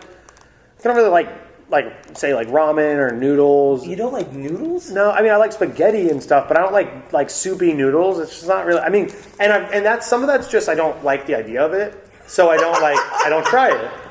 I don't like mushrooms. I don't like mushrooms. Keep it going. I don't like what else? I don't like because people say I'm picky. I like some like guacamole, like to dip chips in. I hate guacamole. But I don't like if someone puts a guacamole spread on a sandwich. I like it. Ugh. If they put chunks of guacamole on it, like or avocado on it, because it's not guacamole yet. They put chunks of avocado, it ruins the sandwich for me. So I just take them off. Mushrooms. I mean, when you first kind of came on scene, that was kind of the joke with like I didn't eat anything. The Stairmaster bike wasn't just like you just ate pizza and hamburgers. Yeah, like I just ate I ate normal foods. I'd never had anything else. Like and I don't want to. My parents we ate what we ate, and like we didn't just eat McDonald's. That was just what I ate because we'd go out on Red Street. We'd grab burgers at Whataburger or whatever. Yeah. My parents made other things. It was just like my parents ate Chinese food and like Asian food growing up. I just didn't. Like I would go in there and get like chicken nuggets or whatever. So did you try any like kimchi or anything? Like now I just like everything. Like now it's like I like all of it. There's still a couple things that I'm not into. I don't eat a lot of fish at all. I just don't really like fish. Yeah. But I've tried it. I used to just not try things. Now I pretty much know what I do and don't like. I think mushrooms is one where I just don't like the idea. Oh, I don't like tofu. Like tofu and mushrooms, I think it's like a texture thing. It just freaks me out. I always feel like mushrooms are like the steak of vegetables. That's so gross. That's so gross. Oh my gosh. What else you got for me? I don't know. What else you got for me? Let's see. What else we got here? Maybe we got a couple other questions. I can edit out some of this little small talk in between too. Okay. Let's see. Just so we don't sound like we're... What made you get into BMX? That's one. We kind of covered that with your dad. I mean... True. Yeah, I mean... I will say my good friend, I rode a lot of BMX just around the neighborhood, jumping curves, jumping everything, not knowing what I was doing. Here, what was your first BMX bike like? Well, that's what I was going to say. Okay. My first BMX bike I got when I was maybe 8, 9, 10 or so, and I got a Mongoose Hooligan. And I just did... Bash guard one? It didn't have a bash guard. Oh, it would have been way later. Sorry. Yeah, you got like one of those weird late 90s. All chrome bikes. Yeah. So I had a Mongoose Hooligan, and I got it because my dad's good friend Scott, whose son is racing at the track now, he lives in Austin. Yeah. My dad's good friend Scott, I'm about to drop some knowledge on you. Okay, hit me. We're going to test your knowledge. Well, here we go. We'll try. Do you? I think we've probably had this conversation a long time ago because I've only had it with a handful of people, and you're probably one. Do you remember the Evans brothers? Yeah. Okay, so my dad was good friends with them growing up. Yeah, from Corpus. Child prodigy. Yeah, Evan Krakau's arch enemy when it came to the quarter pipe contest. I don't know. I think they're close to the same age. Okay, I know John Bristol. It was Todd and Eric Evans. Yeah, they had a lake house next to my parents' had a lake house. Like they lived out there. Yeah, that's where their mini ramp was, and my family had a lake house, and we'd go up there. So when I was little, my dad had like Showing Off Freestyle. It was like their video, which I still have a copy of Showing Off Freestyle. So I got a Mongoose Hooligan to do cherry pickers. Yeah. Or like bounce on my front wheel. Can you do a cherry picker? No, not at all. Okay. But I got a flatland bike to like stand up on stand up frame on stands. Yeah, I was 8, 9. I'd jump curves and I'd pedal fast and I would just like I would do like 180s and like push on the tire and like do I don't even know what it's called. I have no idea what the flatland's called. So that's what got me into BMX. And then I probably had like a year where I kind of got over it. Well, that bike was pretty enormous for you too. It was huge. I didn't get over it, but I didn't know what I was doing. Yeah. I just would go outside and skateboard, go outside and ride bikes, go outside and do this, go outside and do that. Like I just did things. There was no direction. So my friend Dean, we were in 6th grade going into the summer, and my friend Dean was like, I'm going to get a BMX bike. And I was like, cool, I have one. Yeah. Perfect. And Dean, if you knew Dean now, and he is the furthest from a BMX, like a great golfer, hasn't touched a BMX bike since maybe 8th grade, no care to ever do it again, one of my good friends. But he was like, I'm getting a BMX bike. And I was like, cool. And he got a BMX bike for his birthday, which was June 26th. That was the day that we like sat down, looked at a magazine, and that was game on. About what year was that? 2000? 99? Wow. just seems like, to me, that seems, I'm like, oh, I mean, however old I was in 6th grade going to 7th grade. That sounds about, so it's like right. 99, 2000. But I'd already been riding bikes. So like day one of my bike riding with him, I was good. But I wasn't I couldn't do a trick. I couldn't do a 180. I didn't even know what a 180 was. I didn't know. But you kind of consider that when you started trying to do tricks and That's stuff? what I knew. I was getting magazines. Like that day, he had a bunch of magazines. He got a Diamondback Viper or whatever. Yeah. Or something like that. And Diamondback Joker or something? It wasn't a Joker. What was it? Diamondbacks, they were weird back then. So then. he got a Diamondback. I had my bike, and it was just that day, there was more of I am following this now. Like, there was a direction. Like I was just going outside and like I'd look at motocross and I'd be like, I'm gonna jump this. Like I didn't know what I was doing. And so that day, June 26th, was the day that I bought magazines, I tried to find videos, I found everything, and it was just that was it. And so it started with the Evans brothers. That's so funny. Like Todd, my dad still sees them all the time. Yeah, John Bristol. Yeah. So John, I think, is about the same age as Eric Evans. Mm-hmm. And Eric, for the listeners that don't know, he was like kind of child prodigy, sponsored 8 or 9 years old. Yeah, he was like 8 years old. Yeah. It was crazy. He rode a 16-inch bike and would air vert and do tricks. The air is questionable. But yes, he was 8 years old. But he was 8. But the kids, because he'd be like, sometimes they'd have to lump some kids together because that age bracket would be so. Yeah. And I think he made, I don't know, I know John competed against him a couple times. And John had ridden since he was really young, too. Mm-hmm. And Eric could always do more tricks than John, but John could go higher. And John will still be this day big. Fucking Eric Evans doing tricks at Coping, beating me. I know the video that I had, he could air. Oh, I'm sure. But he might have been 11 or 12 by then or whatever. But, he rode into his teens, didn't he? Yeah, I don't know. He later, I grew up wakeboarding with him. Yeah. So he wakeboarded a lot, and I was already riding BMX, but he was wakeboarding. What is he, just a little older than me, maybe? I have no idea. He's got to be in his early 40s. But he was very good at wakeboarding, like super good at wakeboarding. Yeah. And he was like maybe sponsored wakeboarder for a little while, but in Corpus. What's he do now? I'm not sure what he does, but I think I'm friends with him on Facebook. He just he comes out. He's one of those people. He's like just good at everything. Yeah. Like he's good at he could get on a bike right now and do he can just jump on the handlebars. Like they say. Oh, he can still do bar rides? Oh, he can still do bar rides. Like he can get on any bike you give him, he'll jump on the bars and do a bar ride. I mean, that's impressive. It's pretty crazy. My dad says he I think the last time my dad talked to him, he said oh yeah, I can still do bar rides. I bar ride in front of the kids. I've only done a couple bar rides. He just jumps.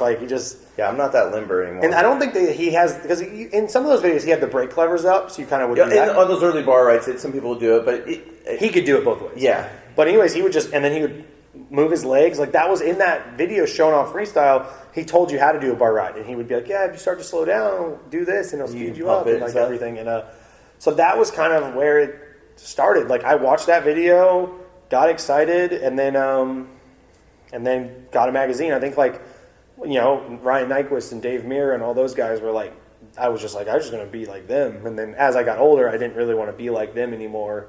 And I wanted to be like them, but I didn't want to do what they did because, I couldn't. And, so that was how it started.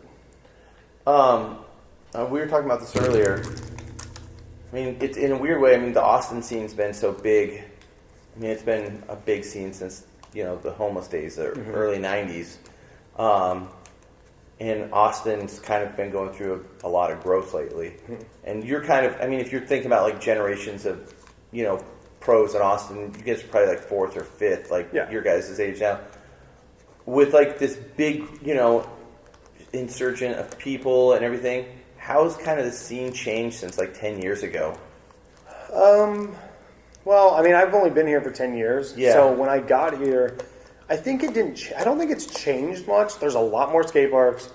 There's a lot more people, but I don't think it's changed much. I think just the people who are the majority of the people who are now the focus point of it have changed. Okay. So that's it. I don't think much has changed. I just think that I think what I'm trying to get at is because Austin's always been kind of that BMX fantasy city. Mm-hmm. People from the outside looking at it. Yeah. And I know sometimes if you live here, it's different. Yeah, for sure. Your perception of it.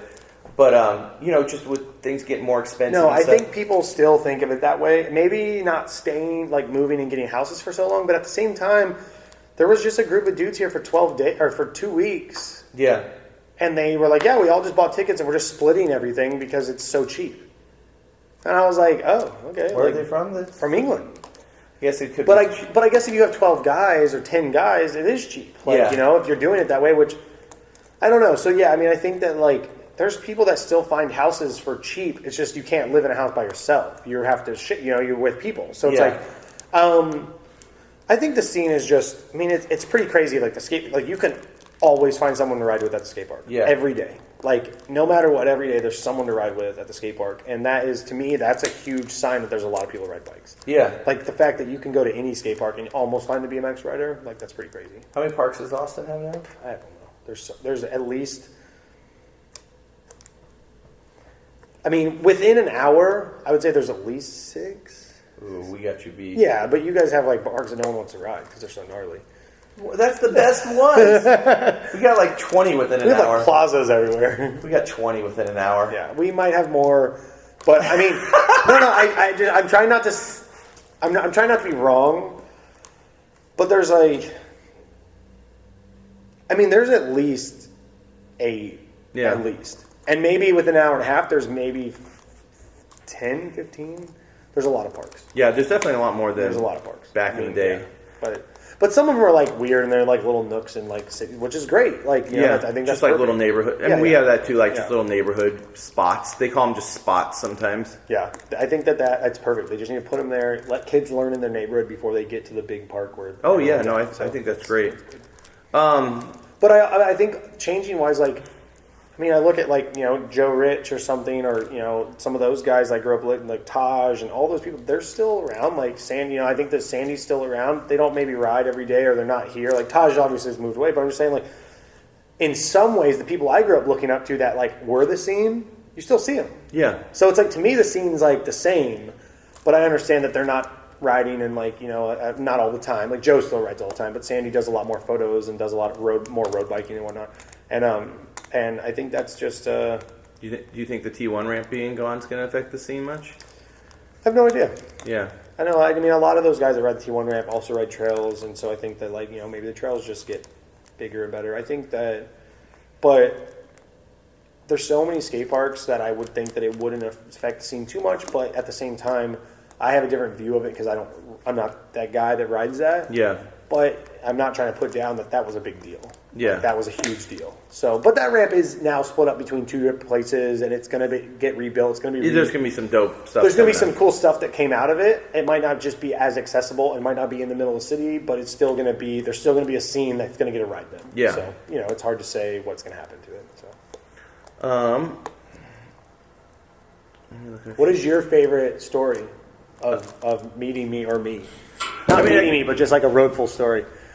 Or favorite thing that you've ever heard anyone say, good or bad? I did want to touch. I mean, we touched on me the first time I filmed you. Mm-hmm. You know, when you ask me that, the funny thing that, you know, what always pops in my head, and for some reason, and I think it's just because I'm so easy to please with tricks.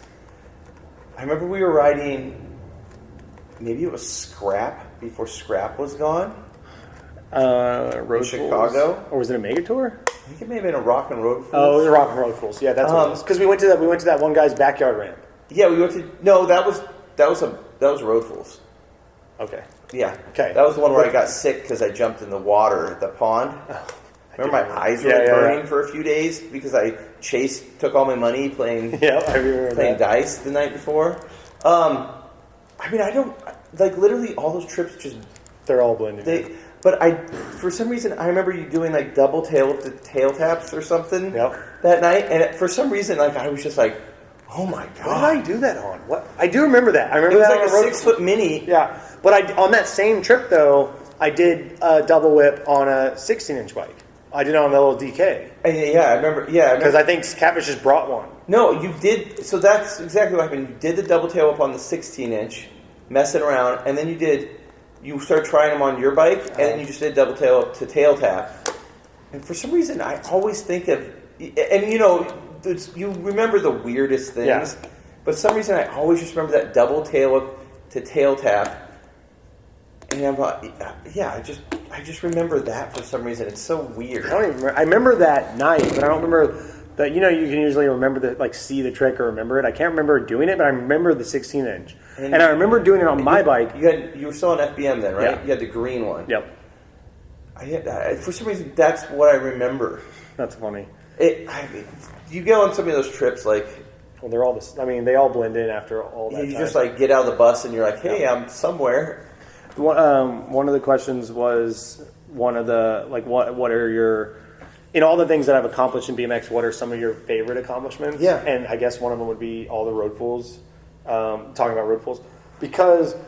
I grew up watching all the road fools. Yeah. So to be one of the guys that got to go on so many, even though today, like, kids probably have no idea what road fools is. Oh, they were it was like the biggest deal. I mean, it was the biggest deal. And so me growing up watching them and then to get invited on one, and I think, you know, being 18 years old, it was hard to grasp what was happening. Like, I was just going. Like, I was like, I'm going road fools. I'm just going. I'm going on all these trips. And, like, I think it took me to about 24, 23 to grasp like what has happened. Yeah. You know, not that it went by fast and not that I didn't appreciate it. I appreciated it all. It was just harder to grasp. I have no idea. I'm just doing it. It's weird because like with the Road Fools, it captured that time in BMX really well. Oh, perfectly. It captured everything. So, I mean, it was like captured BMX perfectly right up until the internet just killed videos. Yeah. And it was just like you go on the trip. And, I mean, I always just felt like it was like you're just meeting up like almost like... Because a lot of times the same dudes would be on the trip and then there'd be new dudes. But it was like... but you all knew of each other because of like... But it was like meeting up... It was like a family reunion. Like you get to see all your cousins or something, you know? And you were just so excited like that first day. And, you know, everybody'd be kind of like talking about spots. But, I mean, Marco and Chris and those guys and Stu, I mean, everybody did such a good job. Like... Yeah, I mean, it was just so... Like, you know, that big black truck, and you're just like, it was so cool. You don't get to do stuff like that all the time. So it was like, that was just cool. And I remember looking up to like Van, and he'd been on so many. And so I think now when it was all over, with counting Rock and Road Fools, it was like, I went on like 6 of them. Yeah. And it was like, people were like, oh, Van had been on the most. And then all of a sudden it was like, well, you'd been on the same number. And I was like, wait, what? Yeah. Or I think he'd been on more, but maybe whatever. It was like, but I was like, and that was a pretty cool accomplishment because I was always like amazed that he'd go on so many, not because he didn't deserve it, because I just was. They always would be like back, you know, people would they'd make comments about it in their interviews about Van, like he'd be in all of it. He's like the OG. Yeah, and so I would be like, it's crazy now. Then when it was done, it was like I went on so many of them that was just surreal to be like, wow, I went on all these trips that I. What was the favorite Road Fools you went on? I probably was 14. Like, I did some stuff that I like, you know. I did a bunch of things that trip was just really good. Like, I did a bunch of stuff that kicked off what I was going to do. Like, I did that manual, the 3 off the 5 stair, and things that, like, just stood out to people that I just did me. Yeah. Like, I'd been doing this stuff. I just didn't know. Manual, you said the manual to 3 off. Like, I went up the 5 stair. The one in New York, yeah, right? in New York. Just a lot of stuff on that trip I just did because I didn't know any different. That day in New York was fun. I did a lot. That was a good day. Everyone did a lot of stuff. Yeah, that day was good. Yeah. But that was a cool accomplishment. And then I think winning Nora Cup was obviously a big one, but it was like it felt so much better because it came right when I did all three video parts dropped. So it was kind of like, I don't want to say like you did all this hard work and you went on all these trips. I mean, you got the thing, but you felt like you've been putting in work. I felt like I hadn't been home all year, and I traveled, and I did all this stuff, and I had done all. It made sense. Like I didn't want to say I deserved it, but I definitely worked. I definitely went out and I don't want to say I worked for it. I definitely went out and rode bikes every day, and through injuries and whatever, and just made all that stuff happen. So that was a. And now, actually, I also think that that Nora Cup means more now. Because of who it followed. Like, it followed my 2 favorite riders. Like, it followed Van Homan won 5, and then, Corey Martinez won 4 or 5, and then I won 1, and then Garrett's won 6. Yeah. So, I was like, I had this moment of, I had a moment where it was, I did my thing, and then it was time for Garrett to take over forever. I mean, and we were talking about it earlier, it definitely seems like you kind of came in, you were, right at that transition. Like, Van and stuff, when you think of Van or Corey, you still think of them more video parts. Yeah. Garrett, I mean, he always has video parts, but he's kind of in that. Well, he was doing so many contests. So you saw a bunch of him. He was winning like Metro Jams. He was doing all this other stuff. You definitely felt like that pro that was like right in between, especially like we were talking about social media earlier. Yeah. Like you were one of the first dudes to embrace like all the social media stuff, but you kind of were right there in the middle of video parts to, like we were talking. I mean, BMX is presented so much different now than when we grew up looking at it. Like you'd have to go see a magazine or you'd see kids on the street. And like when I got into BMX, you really had to search it out, and it was a subculture you had to really learn about. Yep. And you just couldn't step into it and be like, I know all this stuff, this and this. You really had to put in work. And I mean, and it's not even like hating on any young kids or anything. But nowadays, they just look at it and you get so much information just through your phone. And people think they know so much. Even people who don't ride bikes will think they know so much about it because it's just in their face. I really don't know where I'm going with this, but what do you think about like all that stuff? Well, I think social media, I think it's great because it's great for people to latch on to people they want to know, but I think it's also tough because it makes people who are in the BMX side of it like feel like they need to be someone or be something or like have a certain personality. They almost have to be a reality TV star. And I think that's tough on some people because they're like I've only ever been me. Yeah. And I'm not an actor. I just ride bikes. So it's like, well, in order to, not everyone, but like some people, you need to have personality. You need to sell something. Like, and I think that's something that people forget sometimes is like, at the end of the day, bike companies still have to sell stuff. Yeah. So if you're not selling the product, you're not. When you're pro, it is a job. It's a job, and your job is to sell product. Like, it's not just to put out clips. Like, you can put out all the best clips in the world. And if you don't sell anything, you don't sell anything. I mean, there's plenty of people that you could name off that's an issue. Like, they have done stuff that no one's ever done, but they're not sponsored by anyone. They're not selling, and they're not doing anything, and like that doesn't help anybody. Or they're just not cool, or people don't like them, so it doesn't sell anything. Yeah. And then there's the few people that maybe they don't sell anything, but they're just so cool that it's okay, and they get it. And I think I just tried to do what I like to do, and I tried to have fun doing it, and it worked out. It could have easily went the other way. It could have easily just not worked, and I could have just. I mean, there's a lot of dudes at your age that are kind of maybe stepping back from the pro spotlight, and some of them might even look at it, and I feel like they're stepping back. It's not because they're not riding at a high level; it's because they just don't want to deal with some of the social media. They don't want to deal with that side of it. Yeah, for sure. There's dudes.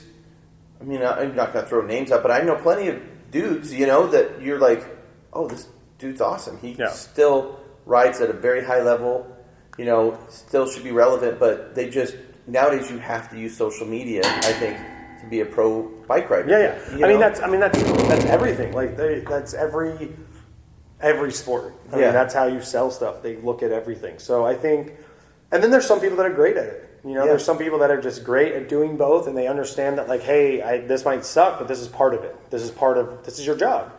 Like, if you don't post anything for a month, that's what happens with. I mean, I fucking love magazines, but it's hard with everything's immediate. Like, it's like you could look at something today. But and another thing, when we were talking over lunch, and I mean, I don't know how this is going to go, but I mean, so much of this media, stuff being on Snapchat or even stuff being on Instagram. I mean, I guess Instagram should be there forever, but you would have thought MySpace would have been there forever too. That's true. But so many people have so much of their footage just on their Instagram instead of doing video parts. Well, and we got to think that when those Instagram accounts die, because one day they're going to have to die. How's BMX going to be perceived 10, 15 years from now when we look back on this generation? But maybe there's not much documentation of it because maybe Instagram doesn't exist. I mean, I don't know how it's going to go. Maybe everything gets pulled online somehow where you can just type in dude's name and look at all his clips. But it's also we come from when we can watch anything we grew up watching. Yeah, because I have it. On a DVD or a VHS or whatever. And now, I couldn't find something in my friend's Instagram feed if it was 3 years ago. Yeah. Like, it'd be hard. I could find it, but it'd be annoying. Oh, yeah. So, I agree. I don't... I didn't ever think about that when you said that. I was like, that does. I mean, it's definitely weird. And it feels like there's there's people that are coming up that you're like, oh, this kid's, super. And this is not like, it's just us trying to think about how BMX media is different nowadays. This isn't trying to hate on, like, I'm not trying to bring, like, no. It's just different. It's not a bad thing. It's just different. It's harder for us because we grew up watching. Back then, you knew definitely who was the number. You're like, this is the 5 baddest ass bike riders. Yeah. They're superstars. Nowadays, you're like, this guy might feel like a superstar, but he's not the most badass rider. This dude's he's so badass, but. Well, do you think it changes anything with people? Like, back in the day, there was probably people that were pretty good, but no one ever saw. Oh, yeah. And now you see them all. Yeah, I mean, now it's definitely easier. Like, me growing up in the country, if I had this, I could have kept track of stuff going on, and I could have posted more what my friends were doing, to where people probably all over the country would have known us. But back then you had to, like, make a full-length video. Yeah. Somehow get people to order it from you, And now it's just like, some kid can... I mean, is it going to be a point here in a while where you can maybe be pro and you don't even have to leave your town? Yeah. Well, there's people that make livings off of not leaving home, and they make YouTube videos, and they that's just normal. Yeah, it's just crazy. It's crazy how fast things have changed, and I don't think even the people that are doing YouTube and stuff, like even guys that are very successful at it, I mean, everything's changing so fast to where the dudes that are on top of it, is it going to change so fast to where all of a sudden no one's going to have a grasp on it? Yeah. I mean, I feel like everything's changing so fast that, even the people that are on top of the game might not even be able to have a grasp on it in 5 years. Like, it's just going to be a free-for-all. Yeah. Well, it also just makes it so hard because there's so many people that are so good now that, like, every company, it's probably insanely hard to sponsor someone. Oh, yeah. Because you're like, you have access to everyone, and you don't know any of them. So which one do you pick? Like, it's weird. It's definitely weird. It's not. I don't know if it's bad, but it's definitely weird. I don't think it's bad, but I never thought about the point of, like, we may never be able to see some of the footage in 10 years. Like, what is it going to look like? Yeah, I never even thought about that. Instagram could be around, but I just look at some of the social media platforms. But even if it is, like you said, MySpace is not. When that was around, you were like, this is it. Yeah. I got my top 4, man. You're good. I got my top 4. Even Facebook's not as relevant as it is. Facebook's just like, that's for old people. Yeah. It's like anything that's on Facebook is gone. Yeah. I mean, not gone, but at least you're not going to go find it. Yeah, it's just it's crazy. Yeah. So, you want to dig through and see if there's a couple of more questions. All right, let's do it. And then we maybe wrap her up. Let's do it. Have you gotten a personal apology from Adam LZ yet? You want to talk about the Adam LZ thing? I mean, we can talk about it. That's the majority of the questions. There's so many There's a bunch of Adam LZ questions about when will I ever apologize to him. And I didn't even know anything about that before I read this. I mean, I probably needed to I will say that probably the first 4 years or so of people asking me, will you apologize? I still to this day have never seen the video.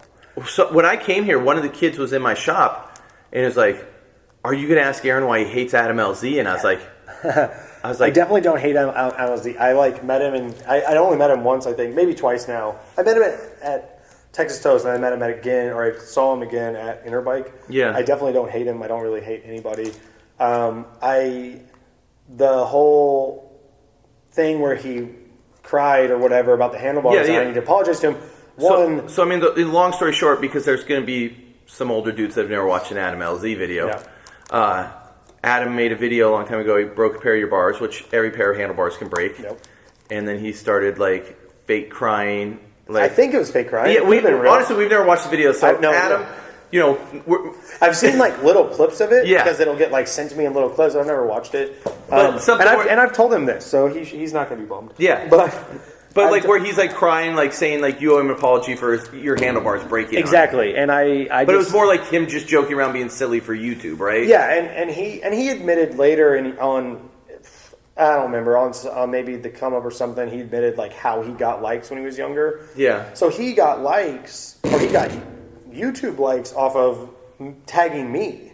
He would, because I don't put your hashtag in. He would put hashtags and all these hashtags at the bottom of his YouTube videos. He was like, yeah, I hashtagged a lot of Aaron, different Aaron stuff, and he was like, that's how it works. Like people would be looking for Aaron, they'd get me, and I was kind of like, well, that's kind of whatever, that's an honor, and at the same time, I guess I should have made a YouTube channel a long time ago, and I maybe could have capitalized on myself, but I didn't really care to make a YouTube channel, and I didn't really want to do it. But anyways, everyone always asks me about apologizing to him, and I don't know. I don't have a reason to apologize to him. Yeah, because I think it's fake and handlebars break, and then I also think that like making a video calling out us was not the way to go about getting an apology or getting like not that he didn't get a warranty. He definitely got a warranty, I'm assuming.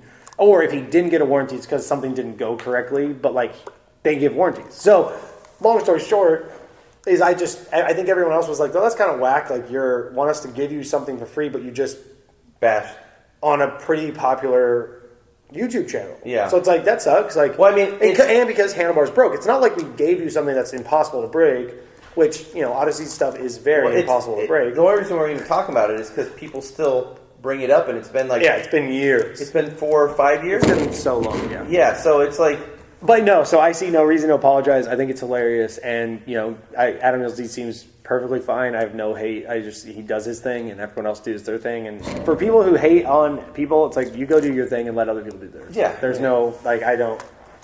Hey, man, you know what? In some ways, there's a lot of people that would love to make a living riding bikes and be able to do what they love every day. And there's a lot of people that, like someone like him, who maybe no one liked him, no one wanted to help him, and he went and did it himself.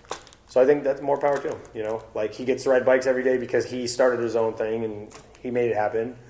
There's probably a lot of people that don't agree with a lot of things that he does, but the guy gets to ride bikes every day. So that's cool, I guess, like, because there's plenty of people that don't get support, don't get love because they're this or because they're that, because they aren't cool or whatever it may be, but they just don't, nothing changes. And I think you can respect it on both ends. Exactly. Like, to me, honestly, there's dudes that would never put themselves out there the way Adam does. Yeah.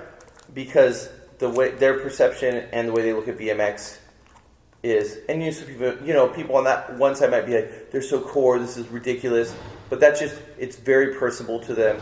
BMX, a lot of those people hold very close to their heart. Yeah. Not saying Adam doesn't, but on the other end, that's the way he perceives it. BMX is freestyle. Well, exactly. BMX is freestyle, and like to some people or to a lot of people, BMX is a fun activity. Like just go outside and have fun, and like. But at the same time, I think someone I grew up looking up to was Taj, and Taj was someone who he was like, I want to be able to have fun doing whatever I want. Yeah. Like if it's mountain biking, road biking. And I think at one point he said something like, I wanted to be able to, if I wanted to sell a refrigerator, I could do that. Yeah. Like if I had a great idea to sell a refrigerator, I could do that. Like it was about not selling, it was about being creative and doing things that made you happy. And that's why I looked at like the orange soda bike or any bikes that were crazy or crazy ads or crazy date bike ads. All the crazy things I did it because it was like, well, I can. Yeah. And that's a great thing BMX what are some of the best you can... It's like, well, I can do it, so I might as well. If I want to do it, I can do it. Of all the things that happened when you were a kid, what are the things that stood out to you the most? It was 2 things. One was the gnarliest photo you've ever seen, craziest photo, the highest like bike riding wise, yeah. Or the guy jumping over Porsches. Like those 2 things stand out in your mind because they're obnoxious and they hit you. A guy grinding a rail goes away. Because how many guys can grind rails? Yeah. Obviously, riding a rail is like the time period thing. Because at the time, that might have been crazy. Oh, when I was but what I'm saying is, today, how many guys have I seen grind a rail? So if I see another ad of a guy grinding a rail, it doesn't stick in my head. Even if I see dudes do mega ramp airs, doesn't exactly. But if I get to watch Colt Fake do a front flip into a pond for the ride thing, that was insane in my head forever. Yeah, forever. He didn't even pull a trick. But that was what is exciting. That's real. And it was freestyle, and he was just being him. Exactly. And that stands out, but also so does whoever doing some insanely large, new, crazy trick. Yeah. Those two things stand out. The middle gets forgotten. Not in a video part. The video part doesn't get forgotten. But that trick in an ad gets forgotten. That's what I always took as like, well, I could do this and do another bar spin, rail hop. Or let's build this crazy bike and bomb it down a hill and maybe someone will, like, this stands out. Yeah. It might not be a trick, but like at that point, some people already knew you're good. They don't need to see another like kind of good bar spin. Like there's two levels. Like it's like I want to put out the banger thing I can do, and or this. And and sometimes I'd be like, let's do the orange soda thing, jump over cans, and like that will stick. And and there's people like Odyssey would get emails and stuff, and be like, that's one of the coolest things I've ever seen. Yeah. And no one emailed about a rail, like they didn't care. But the photos, like those things stood out, and so they were different. Yeah, no, I mean, I'm sure you have guys that were doing stuff out of a pool that you remember, but then you have stuff. I think my thing's like the generation, like so much stuff was just brand new. Not that stuff isn't brand new nowadays, but I remember coming home and pulling Go magazine out of the mail, and it was Matt's backflip fakie cover. Yeah, no one had ever seen that before. I literally screamed on the porch. Then I remember getting a ride, and Matt did the high air, and there's no internet, no nothing, so we argued for weeks until the next issue of Ride came out that said this is actually real to verify it, because I thought it was fake. Yeah. I thought it was like there was no Photoshop, maybe there's, but I was just like, this is fake, and I mean those are things that stood out to me. I mean, people grinding handrails back when I was younger was a big deal. I mean, I know when I learned handrail in like 94, 95, like I thought I made it. I was like, I'm like, that's what pros do. Yeah. I just grinded a handrail. Like, when was the last time you grinded a handrail? Probably downstairs, probably 2 years ago, like right before I broke my leg and ankle. Okay. I think I still got one. I still could do it. I just can't really run anymore. So I'd be scared to run out of it. I'm not scared to like jump on it, but like a long one, I might be scared to, just do the run. Like that something might buckle. So the other part, what is your favorite early 2000s video part? Ooh, there's so many. Favorite early 2000s. I mean, let's just default any Van Homan one. Yeah. Because Criminal Mischief was the... Yeah. To be honest, I could be a little biased. Lou Racich from Blueprint, the video I made, he was incredible, when we were all, when I was filming that, he was just one of the homies, so you didn't really realize how good he was. And there's so much stuff I saw him try that we didn't put in the video that I'd like to dig up one day. Mm-hmm. But looking back, him trying like hard 270 backward rails, trying backward roller coasters, manual to crook, manual to ice both ways. And we filmed for that video for 3.5 years, so a lot of that was done in the late 90s, not, Yeah. So, it just lose that part just, it's crazy. And then he just disappeared. And he was like one of our best friends and just disappeared after that. He's a paralegal in Houston now. Really? We'll Google his name. Wait till he's just gone. He's me and you still friends with him? Last time I saw him, me and Chester, this is probably right around 2004. We're riding downtown, and Lou kind of got into like male modeling, and then he was like, we saw him. He was wearing a suit, a pinstripe suit, smoking a cigar. Kind of, I think, was getting a little crazy there for a minute. Smoking a cigar, and we talked to him for a few minutes, and he was going to take piano lessons, and then we haven't seen him since. His parents were really strict. His dad was a professional baseball player, and he grew up in Japan, because after his dad played here, he played in Japan. And his dad was a scout, I think, for the Reds when he lived in Portland. So Lou was actually getting scouted for baseball when he was a freshman in high school. Was he real good? I guess he was like amazing, but then he got into BMX and was amazing at that. Did that, and then he broke his wrist on that roof gap. He rode for about another year after he came back from that and was done. So you haven't talked to him? No. Me and Chester talked about showing up at the place the law firm he works, and just be like, yo, what up? I think he'd probably just be really weirded out we were there. It just feels like that, you know? Yeah, he's just over it. Those days are gone. Yeah, it's like he's like bald now, and like he's like your age, but he looks older than me. Yeah. You know, to where some people just click it into that mode. He lost BMX, so he lost the fountain of youth. Yeah. You know? Well, you just dive into that stuff head first. It gets tough. Like, oh yeah, I mean, yeah, but I would say Lou's part, or another one I feel like really overlooked and kind of not, but Josh Hino's Nowhere Fast part. Yeah. Like, a lot of people talk about like, Dave Young's part, which is amazing. Yeah. But Hino's part, the reasons I like it,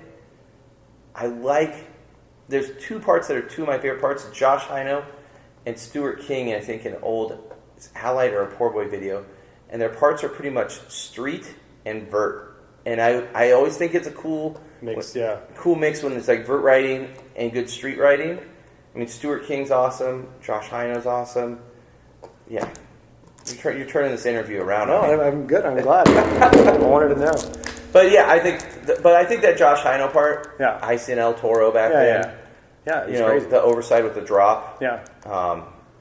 He did some crazy. He rode down the side of that building. He did all kinds of stuff.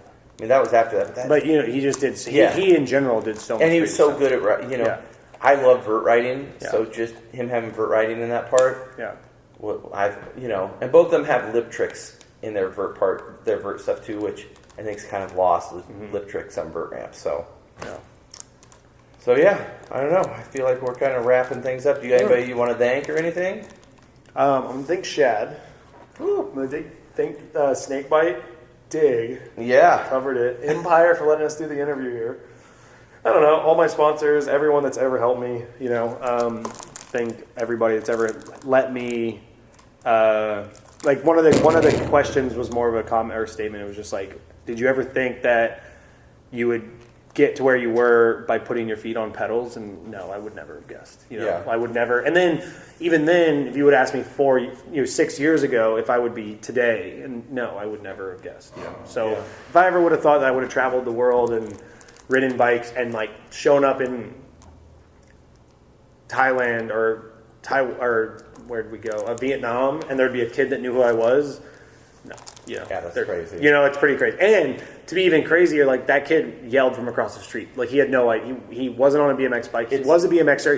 We weren't at a demo. When you go to those small countries where BMX is still new, it's awesome to see. It's insane. The kids that are so passionate about it. Like it's awesome. And I think that stuff. I mean, no, you wouldn't. I mean, you would never guess. Like you have no idea. Would I have ever thought that there would have been? I would have had an action figure in a Toys R Us or a Target. No. There's just no... So I had no idea. I think now I'm just like hanging on and having fun. And I think now the last 5 years, I've had more of an appreciation for BMX. I enjoy going to the skate park every day because it's like... I'm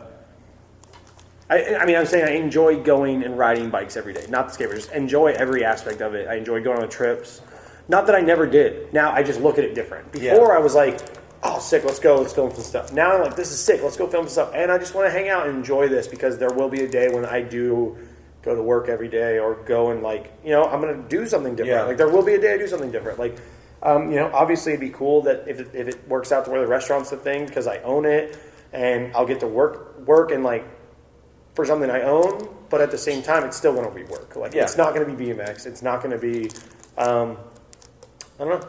And hopefully it does great, but it still will never be road trips with your 5 or 10 best friends across the country. It'll be work. It'll be different. So I appreciate all of it, and I think the last 5 years it's been great. And I think also since the restaurant's become a thing, I don't want to say I appreciate it more. I just see it the same way I saw it when I was in high school. Yeah. Because I'm like, this is sick. I'm done. Let's go. Let's go ride, and it's different, and it's really cool. I don't know, it's just different, and just kind of go in a big circle. But then I say all the time, like, oh, I don't know, 2 or 3 more years, another year or 2 more years. I have no idea. I mean, I'll ride bikes for a long time. I don't know how long that someone will let me do it as a job. Obviously, it makes it tough with the industries all over the place. So it's tough to be there's so many young kids that deserve that opportunity. Yeah. And someone gave me the opportunity, and I don't want to be the person that stood in their way when someone deserves it, but I do think that there's a lot of older guys that deserve to hang around for a while, and like if they're still riding, they're still doing stuff. So who knows? We'll see. Yeah, BMX is only getting older, so we're gonna have dudes. I mean, McCoy turns 50. Dude, when's he turn 50? Or he did. He's not 50 yet. Because he was like 40. No, he turns 50 this year. Dig just did that thing on it. Did they? He may have just turned 50, so he's going to do 900 at 50 years old. He probably can, yes. Yeah, that's crazy. Yeah, wow. So I thought, man, that's crazy. Time flies. Time flies because I thought it was like a year ago he was like 47 or something. Wilkerson just turned 50, and he did like a 20-foot air on the mega ramp. That's crazy. Yeah. Yeah, so I don't know. We'll see. I'll grind the rail in a couple of years. All right. Cool. Thanks, guys. Of course. Thank you.